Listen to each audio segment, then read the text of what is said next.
Hey, salut à tous, bienvenue sur le podcast Crafting Athletes. Vous commencez un peu à avoir l'habitude, hein. Donc aujourd'hui on est parti pour une session Q&A avec toujours mon fidèle acolyte, mon fidèle destrier, Sacha. Salut à tous. Ok, donc en fait on s'était dit que voilà, à la base on avait écrit pas mal de choses en fait. Et tout simplement on a eu aussi des questions de votre part qui sont vachement intéressantes, qui en fait répondent à vos problématiques, vos dogmes, vos biais. Parce que c'est intéressant en fait d'avoir toujours un peu vos retours par rapport à déjà au podcast et puis des questions de votre part pour qu'on puisse aussi avoir un petit peu de contenu aussi pour nous, les podcasts qu'on a envie de faire, parce qu'on a déjà pas mal d'idées en tête qui sont là depuis un petit temps, le fait qu'on a envie de vous partager plein de choses qui viennent de nous, mais ce côté un petit peu échange entre vous et nous, c'est super intéressant quoi. Ouais. On va en profiter et puis aujourd'hui on va répondre à quelques questions. Ouais, et puis même si à l'avenir vous avez d'autres questions, n'hésitez pas à venir nous trouver sur Instagram, etc. Et simplement vous poser nos questions en fait, et c'est un truc qui peut devenir récurrent, hein, répondre à vos problématiques d'entraînement. Je pense que c'est vachement intéressant. Du coup, on va embrayer tout de suite avec la première question. On va un peu nous demander, enfin c'est une question en fait qui nous demande notre avis, donc on va y répondre. C'est pas mal aussi de se mouiller un peu là-dessus. C'est qu'est-ce qu'on pense du CrossFit, tout simplement. Qu'est-ce qu'on en pense? Donc CrossFit, cette belle marque. Qu'est-ce que t'en penses toi du coup, Sacha?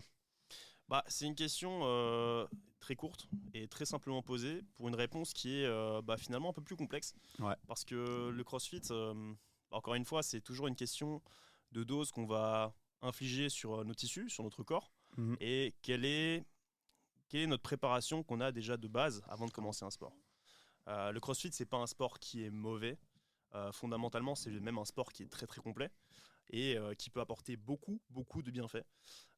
C'est même un des sports les plus compliqués, je trouve, en préparation physique à monitorer et puis à, on va dire, gérer au niveau des différentes phases, au niveau des différents cycles, etc. Parce qu'en fait, il y a beaucoup de qualités qui se rejoignent dans ce sport-là. Il y a surtout beaucoup de qualités et surtout la compétition, tu sais pas à quelle sauce tu vas te manger. Ouais, tout à fait. Tu peux très bien tomber sur un CrossFit total ou sur un Murph. Donc vraiment en termes de qualité, on n'est pas du tout sur la même chose, en termes de filière énergétique non plus. Donc c'est vraiment très vaste et varié. Il y a à boire et à manger, vraiment, c'est la folie. Mais moi je trouve que honnêtement, pour avoir coaché dans du CrossFit, dans une box, etc., même les cours small group training, comme on appelle ça, je suis quand même pas mal basé sur la méthode CrossFit. Moi je suis vraiment très très partisan. Quand c'est bien fait, c'est vraiment une arme redoutable, on peut dire ça comme ça. À condition que, voilà, encore une fois, tu sois bien préparé. Il y a beaucoup de prérequis à avoir. C'est clair. On a parlé de la santé dans un des podcasts qu'on a fait ensemble. Il faut avoir une santé en béton, une santé de fer au niveau des articulations, au niveau des différents tissus avant de se lancer dans ce sport-là. Parce que non seulement on va taper dans les articulations, dans des grandes amplitudes de mouvements, mais en plus de ça, on va aussi taper au niveau du cardio avec des hautes intensités. Des mouvements complexes, etc. Donc, en fait, moi j'adore le CrossFit parce que ça a mis des barres dans les mains de gens qui n'auraient peut-être jamais fait de sport ou peut-être juste aller courir une fois toutes les 3 semaines. Mais donc quand je parle de sport, je parle vraiment de façon hebdomadaire, de façon très régulière et assidue. Donc ça c'est vraiment génial, c'est que tu remarques qu'il y a vraiment des profils de gens qui au final font du sport assez intense. Alors que je suis sûr que si j'avais jamais mis le pied dans le CrossFit, enfin que ce soit CrossFit ou cross-training, on va un peu mettre ça dans le même panier. CrossFit, c'est la marque déposée, voilà. Et puis le cross-training, on va dire que c'est le terme qu'on va utiliser. Pour ceux qui ne veulent pas payer la marque. Voilà, c'était augmenté récemment, donc grosse pensée ceux qui ont une box de CrossFit. Ouais, c'est clair. Mais moi ça a mis une barre dans les mains de gens qui l'ont peut-être pas fait. Donc tu as vraiment cet aspect communautaire qui est très fort, l'aspect de dépassement de soi. Mais après c'est clair qu'en termes de coaching il faut être très bon, hein, parce que tu as des gens du coup de tout type de milieu, tout type de catégorie d'âge, tout type de passé sportif. Et donc quand tu as j'en sais rien moi, dans ta prog que ta box achète aujourd'hui, tu as des ring muscle up, pour Jean-Jacques 55 ans en surpoids, tu vas devoir trouver des adaptations pour lui et essayer qu'il apprenne un petit peu le ring muscle up ou qu'il fasse quelque chose de plus ou moins correct vis-à-vis de ça, quoi. Donc il faut vraiment aussi ça demande pas mal de qualité, hein, en tant que coaching et tout, c'est pas évident. Ouais, tout à fait. Après voilà, comme tu le dis, il y a vraiment cet aspect où c'est vraiment un sport qui a pu mettre justement au sport et puis à l'effort certaines personnes qui n'auraient jamais pensé faire du sport dans leur vie de façon intense. Comme tu dis, c'est un sport qui a mis une barre dans les mains de personnes qui n'auraient jamais pensé prendre en fait une barre et faire un soulevé de terre ou bien faire un mouvement basique de musculation. Et il y a ce côté très ludique en fait. On en parlait ensemble et c'est ça qui est super intéressant, c'est que tu as vraiment l'investissement de la personne qui va être tout à fait corrélé à l'aspect ludique que tu peux trouver dans la séance. Parce que la personne va s'amuser, c'est clair. Et comme elle va s'amuser, eh ben, elle va prendre directement goût aux différents mouvements et va se donner mais à 200%. Et comme c'est un cours de groupe, etc., il y a souvent pas mal de personnes, et puis c'est souvent très bon enfant. Donc ouais, non, puis au final, si c'est bien fait, c'est adaptable. Et donc la personne va savoir s'y retrouver. Et la personne ne va pas se blesser s'il y a eu un bon échange, si le coach connaît bien son sportif, eh ben, tout peut très très bien se passer. Et honnêtement, moi, même en tant que sportif, j'étais extrêmement fan de cette méthodologie-là CrossFit. Même pour me préparer à des compètes de judo, tout ce qui est interclub, etc., bah, je faisais des blocs où 5 fois semaine, j'allais faire un WOD de CrossFit, voire même 2, c'était les petits WOD, pour me mettre en condition, etc. Et honnêtement, c'est une méthodologie que franchement j'adore. Est-ce que tu pratiques encore des fois un petit peu certaines modalités qu'on peut trouver dans le CrossFit? Genre, je parle vraiment de certains WOD avec des EMOM, ces modalités-là, avec des AMRAP, etc. Est-ce que c'est quelque chose que tu utilises encore dans tes entraînements? Les EMOM, les AMRAP, c'est vraiment des trucs que j'ai même adapté. Enfin, j'ai importé ça dans mes programmes d'entraînement, que ce soit pour moi ou pour mes sportifs. Mais c'est un EMOM, je trouve ça très chouette. Tu sais, quand tu veux faire des sprints avec du rugbyman, tu dis bah voilà, ok. On va faire un sprint de 10 mètres, départ minute, quand tu veux travailler un petit peu cette capacité à répéter des sprints, etc. Donc vraiment, même chose pour les AMRAP. Parfois, je dis, ok les gars, aujourd'hui, je donne pas des nombres de répétitions. Je dis, si les mecs sont un peu... comment est-ce que tu peux expliquer ça? Mais s'ils connaissent un petit peu la notion de RPE, tu peux dire, ok les gars, aujourd'hui, c'est AMRAP jusqu'à RPE 7, par exemple. Donc pour situer pour les gens, EMOM, en fait, c'est... on démarre toutes les minutes, donc ça veut dire que si mon exercice me prend 20 secondes, j'ai 40 secondes de récup. Et AMRAP, ça veut dire as many reps as possible, donc c'est le plus de reps. Et donc vraiment, c'est des trucs que j'utilise soit moi en coachant, que ce soit dans les cours que je donne ou dans les programmes que je fais, ou que je suis moi-même. Mais oui, c'est vraiment, moi je trouve que c'est très intéressant. Et en fait, ça revient un petit peu au podcast 3 qu'on a fait, la notion d'adhérence au programme, vu que c'est pas mal de nouvelles choses à chaque fois, c'est assez chouette. C'est pas redondant en fait, c'est exactement ça. Vraiment une approche très très ludique. Et puis tu t'emmerdes pas avec ton chronomètre à chaque fois à calculer ton temps de récupération. C'est un petit peu l'horloge qui tourne pour toi. Et toi, tu t'occupes juste de ton training, de l'intensité que tu mets dedans, et puis ça suffit quoi. Et en fait, ça te permet de beaucoup plus focus aussi sur différents éléments que tu peux perdre en compte quand tu te concentres sur ces temps de récupération, tous ces facteurs supplémentaires comme ta technique. Et puis l'intention que tu mets vraiment dans l'effort qui est super importante, primordiale. Puis c'est vachement complet. C'est vrai qu'on n'a peut-être pas défini le terme CrossFit, mais en fait le CrossFit c'est donc cross, donc ça vient de l'anglais, donc c'est vraiment le fait de mélanger tout. Et en fait ça mélange donc du coup du ski, parce qu'il y a des machines cardio, le ski erg qui est vraiment une machine de ski de fond, l'aviron parce que tu as un rameur, t'as 2 types de vélos, même 3 si on est un peu pointilleux, donc 3 types de vélos. Tu as tout ce qui est gymnastique, parce que tu as le travail de muscle-up sur barre, aux anneaux, etc. Gymnastique même, donc du coup aux anneaux et au sol aussi, avec du handstand, etc. Donc du poirier, des pompes en poirier, etc. Tu as de la force, tu as de l'haltérophilie. Je dois même oublier encore des... Côté, renforcement musculaire aussi. T'as le côté résistance avec des sprints sur des longues distances. Avec le côté vraiment très, très lactique. Avec un Fran, par exemple, 21-15-9. Tout à fait. Très très lactique, avec une accumulation vraiment d'intensité qui se fait sur une durée plus ou moins longue. Mais donc voilà, c'est vraiment des gestes qui sont assez techniques et qui demandent aussi pas mal de focus aussi sur sa capacité à maintenir un effort très soutenu pendant une durée, quoi. Moi je me souviens toujours, et je sais plus à quel game c'était, je crois que c'était un CrossFit Games pendant le Covid. Mais ils devaient faire ils étaient au range de CrossFit, je sais plus exactement où, ça fait un petit temps que j'ai plus trop regardé, mais c'était encore Fraser à l'époque, et il faisait un trail déjà, c'était parti quand même pour une sacrée distance, et il arrive du coup au range, je pense, et donc au moment où donc Fraser est devant, il arrive au range, et t'as Greg Glassman qui était le boss de CrossFit à l'époque, je crois qu'il est un nouveau boss, je suis pas sûr, mais il lui dit non mec, tu dois repartir dans l'autre sens maintenant. Et t'as Fraser qui lui dit genre man, shut the fuck up. Et il fait I'm actually not kidding, tu vois, en mode non, c'est pas une blague, t'as pas fini, t'es qu'à la moitié, tu vois. Et il était en mode gars, et je me souviens, c'était en plein cagnard, très très chaud, ils avaient déjà fait, je sais pas, 10 bornes, tu sais, en mode un peu trail et tout. Enfin voilà quoi, c'est vraiment, tu sais pas à quelle sauce tu vas être mangé, quoi. C'est très imperceptible, donc c'est vraiment.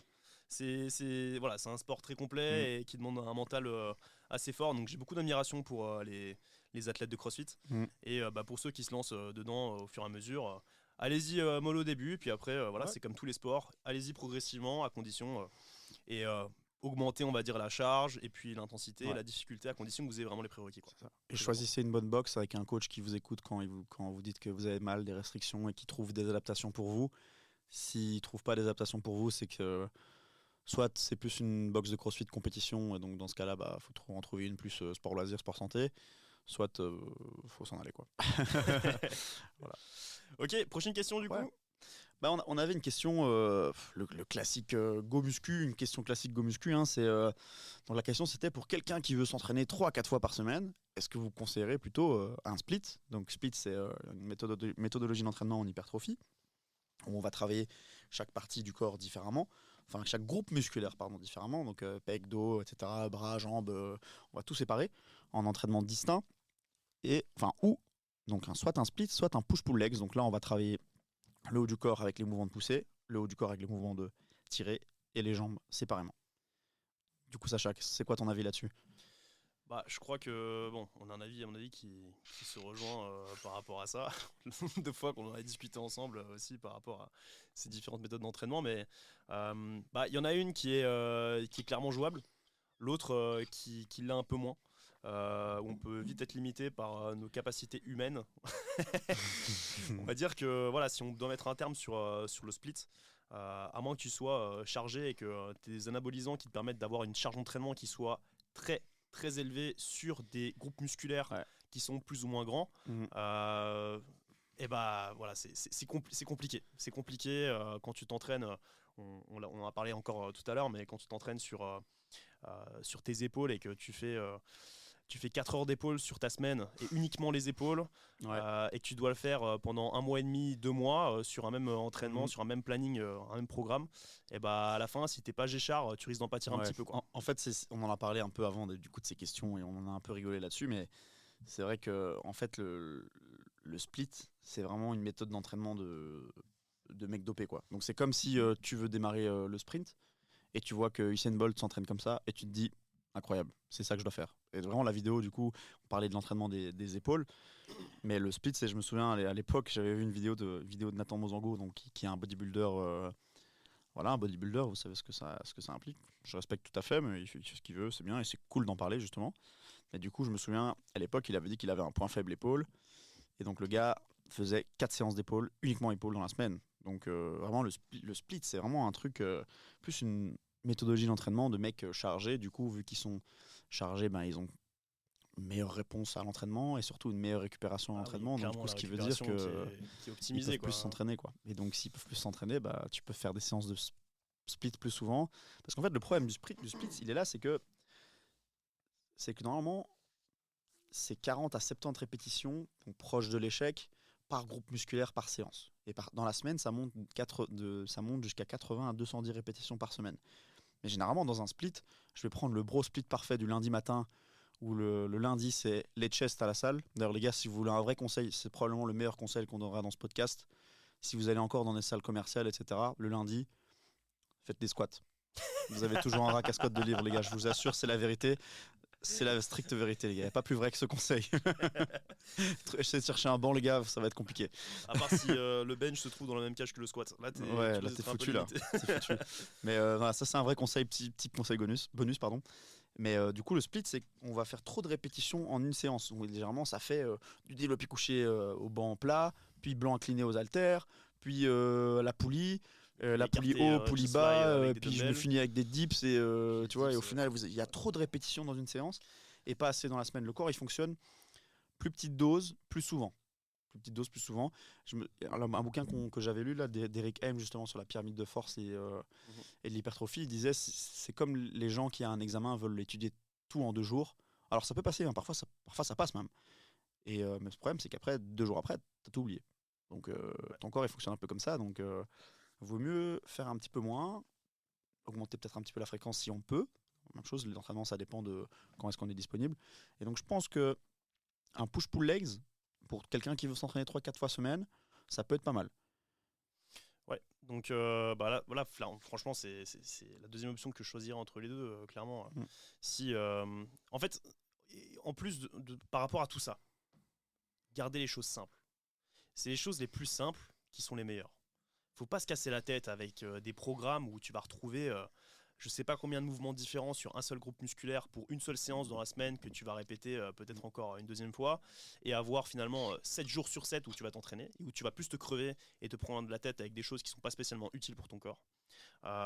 Et plutôt se concentrer sur un push-pull legs où tu vas par exemple avoir ça dépend, si tu commences tu vas peut-être avoir 3 séances sur la semaine et un peu plus tard tu auras peut-être 6 séances sur la semaine si tu as vraiment envie de pousser le truc très très loin et où tu vas te concentrer sur plutôt des patterns de mouvements qui vont inclure de la poussée, du tirage et puis tout ce qui touche aux jambes, quoi. C'est beaucoup plus viable. On fera peut-être un épisode un jour des différentes modalités uniquement pour l'entraînement, du coup, soit en force, soit en hypertrophie. Parce que je sais que les gens aiment bien ça, se dire ok, moi je fais du push-pull legs et du coup ils arrivent à mieux s'organiser en faisant ça. Mais du coup, les modalités que vous avez, ça peut être un split. Moi je trouve que c'est pas peut-être le meilleur. Push-pull legs, ça peut être sympa, du coup, pour répondre à ta question. Moi je ferais push-pull legs et ensuite en fonction de mes faiblesses ou des choses que je veux travailler, je cyclerai. Donc imaginons si j'ai un retard, si j'ai plus envie d'être fort un peu en poussée en haut du corps, j'ai envie de développer un peu mes pecs, je ferai 2 fois push. Et voilà. Et peut-être que le prochain cycle, je ferai 2 fois pull pour équilibrer un petit peu tout ça et travailler tout correctement. Et peut-être que le cycle d'après sera peut-être 2 fois legs, donc push, pull, legs, legs. Donc peut-être push, legs, pull, legs par exemple, pour bien espacer le truc dans la semaine. Voilà, c'est une possibilité. Après, il y a l'upper lower qui marche aussi, le full body avec lequel j'ai de très bons résultats aussi. Voilà. Souvent, les gens se disent que le full body c'est un truc de débutant alors que c'est quand même vachement costaud. Ouais, c'est ça, non. Franchement, si tu fais ta séance de full body, que tu te ramasses 2 heures dans les dents et que tu dois faire tout ton corps, je te garantis qu'il faut quand même avoir un peu d'énergie dans les pattes et de l'expérience pour le maintenir sur la durée, quoi. Ouais, c'est clair. Donc voilà. Et je crois que c'était pour quel objectif encore? C'était pour une prise de masse? Non, c'était la question simplement pour quelqu'un qui veut s'entraîner 3 à 4 fois semaine. Donc je pense que c'était pour de la force ou de l'hypertrophie, en tout cas un entraînement en musculation classique. Voilà, la question qui aurait été encore plus pertinente, c'était justement est-ce que, en fait, c'est de mettre l'objectif en place d'abord. Parce que si tu t'entraînes 3-4 fois par semaine, c'est bien de s'entraîner 3-4 fois par semaine, mais pour quel objectif? Est-ce que c'est pour gagner en force? Est-ce que c'est pour gagner en masse musculaire? Est-ce que c'est pour perdre du poids? Voilà, tout ça, ça rentre aussi en jeu. Et la première question à se poser, c'est quel objectif est-ce que je me mets à moi-même? Et après seulement, quel protocole est-ce que je vais utiliser, quoi. Ouais, c'est exactement ça. On passe à la 3e question. Yes. Là, j'ai un pote judoka qui m'a posé la question, donc ça fait plaisir. Donc du coup, c'était lui, sa problématique, c'est pour le judo. Donc lui, il me dit qu'il aime bien faire des séances de force, par exemple un 5x5 au développé couché, mais qu'il aime bien, enfin il aimerait bien rajouter des exercices d'explosivité, mais il ne sait pas comment ni quoi. Donc déjà, je pense que ça peut être pas mal de définir l'explosivité, parce que je pense que c'est un peu un concept ésotérique pour pas mal de gens. Mais du coup, je vais te laisser en parler un peu de l'explo. Du coup, l'explosivité, c'est on va dire vraiment ce côté, cet objectif de développer de la force le plus rapidement possible. Avoir vraiment une qualité nerveuse qui soit au point afin de produire un maximum d'explosivité sur un mouvement. Alors, à pas confondre non plus avec la puissance, où tu vas avoir cette composante de vitesse fois la force, et où tu vas essayer de produire un maximum d'énergie, de travail, mais sans prendre vraiment ce côté... y a ce côté temps, mais qui sera moins accentué que lorsque tu fais l'explosivité. Voilà. Si je peux dire ça comme ça, si on prend par exemple le départ d'un 100 mètres, l'explosivité, ça va être vraiment dans les premières millièmes de seconde avec les tout premiers appuis, et la puissance vient un tout petit peu plus tard pour ensuite prendre de la vitesse et aller plus loin dans le 100 mètres, quoi. En fait, la puissance, on l'exerce à tout moment. Ça veut dire que même quand je vais courir en zone 2, c'est une certaine puissance en watts, s'exprime en watts. Donc ça veut dire que la puissance, en fait, elle s'exprime tout le temps. C'est comme l'a dit Sacha, c'est la force soit la vitesse. Donc c'est la force que tu produis avec des unités de vitesse. Et l'explosivité, c'est vraiment le taux de montée en force. Ça veut dire à quelle vitesse je suis capable d'exprimer la plus grande force possible. En anglais, on appelle ça le RFD, Rate of Force Development. Exactement. Et c'est ta capacité vraiment nerveuse à produire un maximum de force, mais directement, quoi. C'est vraiment instantané. C'est dans les premières millièmes de seconde. Et contrairement à la puissance où tu vas la développer effectivement sur toute la durée de ton 100 mètres, par exemple, c'est à ça. différents niveaux, quoi. Donc déjà, ça c'est plus ou moins ça c'est déjà l'explosivité. Donc là, on a déjà un peu défini l'explosivité, on va déjà y voir un petit peu plus clair. Mais donc, du coup, l'explosivité, on peut en faire des cycles de travail, etc., des méthodologies, mais aussi pendant ton 5x5, tu peux déjà, en connaissant cette notion-là, te dire, ah, bah là, je peux travailler un peu plus sur mon explosivité. Donc, comment? Bah, c'est tout bête. On en a parlé dans le premier podcast, l'intention dans l'effort. Voilà. Donc, ça veut dire qu'au lieu de faire tes 5 répétitions, t'en vois beaucoup parfois souvent qui n'ont pas cette notion-là de vitesse maximale concentrique. Donc, vraiment, dès que tu vas faire ton développé couché, au lieu d'essayer d'avoir un beau mouvement bien propre, etc., ben non, sur la montée, tu vas vraiment essayer d'avoir la plus grande vitesse possible, tout en faisant bien le mouvement, on s'entend bien, donc c'est pour les gens peut-être un petit peu plus avancés qui ont une belle... Alors attention, et si on veut aller encore plus loin par rapport à ça, et si on veut être encore plus pointilleux, sans contre-mouvement. Et donc là, on parle juste de la phase concentrique pure. On va démarrer d'une vitesse 0 et développer un maximum de force en un coup. Mais sans avoir de contre-mouvement, donc d'effet élastique, d'effet muscle-tendon, de réactivité muscle-tendon, par rapport à une phase excentrique, plus une phase concentrique qui pourrait être équivalente à la pliométrie, quoi. Oui, après tu peux travailler les deux aussi. Tu peux travailler les deux. Sur le bench, c'est pas dérangeant, tu vois.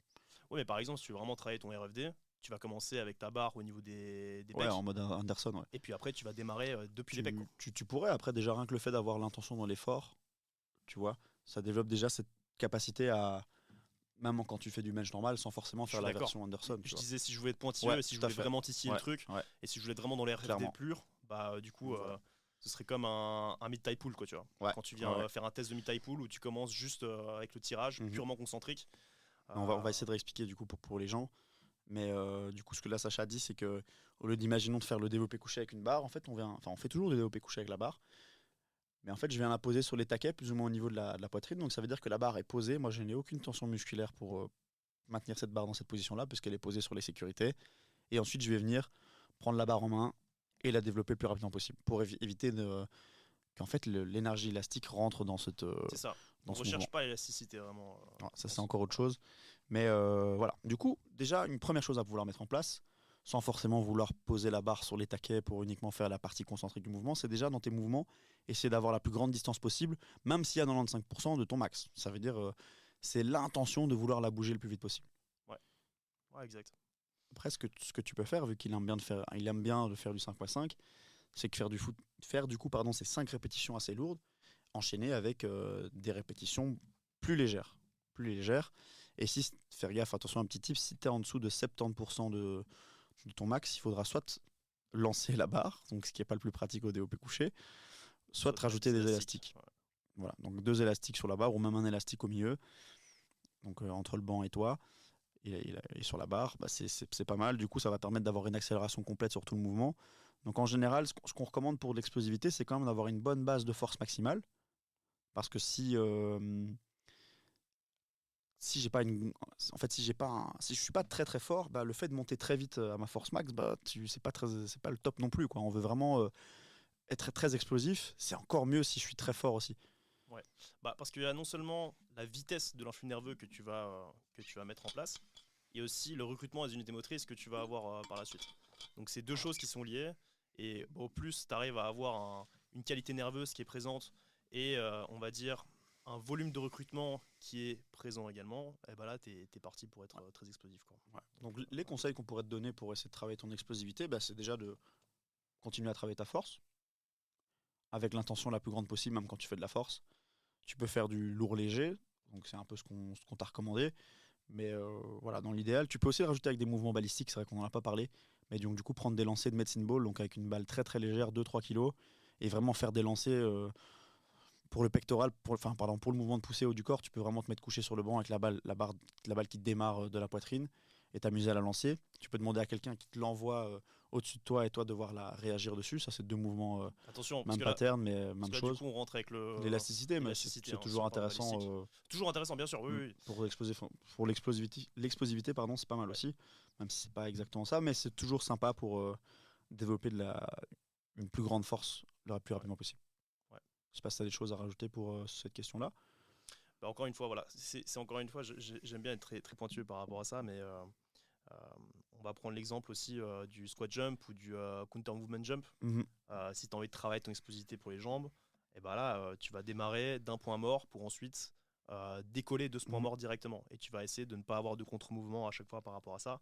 Sinon, effectivement, tu rentres dans ce côté plus balistique et dans ce côté plus pliométrie où tu vas avoir un temps de couplage. Bon, là, je rentre plus dans les termes techniques, mais où tu vas essayer d'avoir un temps de couplage qui sera très très court.